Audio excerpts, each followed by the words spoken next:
Good morning, everyone. This week's Torah portion begins with the commandment for the Jewish people to bring olive oil, squeezed pure olive oil for the kindling of the lights of the menorah. And our rabbis tell us that the Jewish people are compared to an olive, because just like an olive, the more you crush it, the more oil it produces for illumination, so too the Jewish people. The more we are crushed, the more we shine our light ever brighter.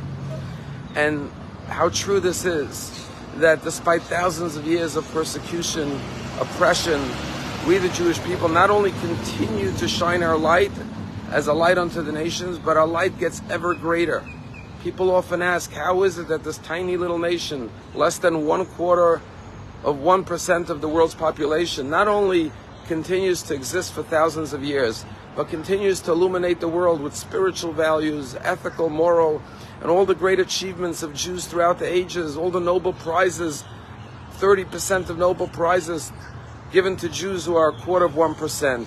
And the Talmud answers it by saying, we're like the olive. The more you beat us, the more you crush us, the more we illuminate the world. And this doesn't mean that we welcome suffering. God forbid, we don't want to be crushed, we don't want to be beaten.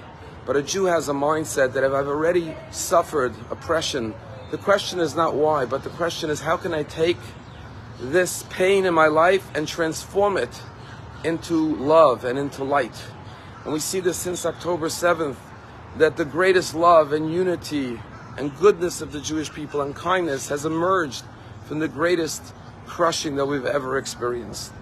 But furthermore, the message of the oil is that just like if you pour water on top of oil, you can never submerge the oil. The oil always rises to the top. The Jewish people always rise up again, time and again, like after the Holocaust. 3 years later, we went to Israel and it created a returning to our homeland, a dream of 2,000 years. We take the greatest tragedies and we rise back up again, like Joseph from the pit who becomes viceroy of Egypt. But perhaps there's one more explanation as to why we are like the olive. That not only do we extract a blessing from every hardship and challenge, and not only do we rise back up again, but just like the olive is bitter on the outside, but on the inside there is oil, which is not only sweet but healing. So too, sometimes as Jews, we encounter bitterness, but as soon as we give one little squeeze, the oil comes out. The healing and loving and sweet properties of the olive are extracted. And so too, sometimes we could be rough on the outside as Jews, but before we know it, our inner essence, which is loving and kind and good, emerges.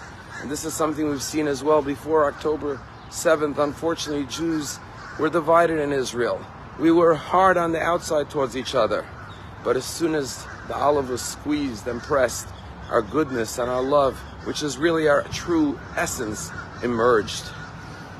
We had Dan Scheiner at our synagogue just a few weeks ago, and he wrote a new book called The Genius of Israel. And in it he tells a story about an altercation on the road, a fender bender, road rage. And the two drivers get out and they're shouting and they're yelling at each other, two Israelis, as Israelis know how to shout. And when they finish yelling at each other, one turns to the other and says, tell me, any chance, would you know how to get to this and this location? And the other one proceeds to give him directions. Yes, like the olive, sometimes we could be bitter on the outside, but never be fooled by the exterior of a Jew. Know that within each and every one of us burns a flame of love. Love for God, love for our people, love for our heritage, and love for one another. Have a wonderful day.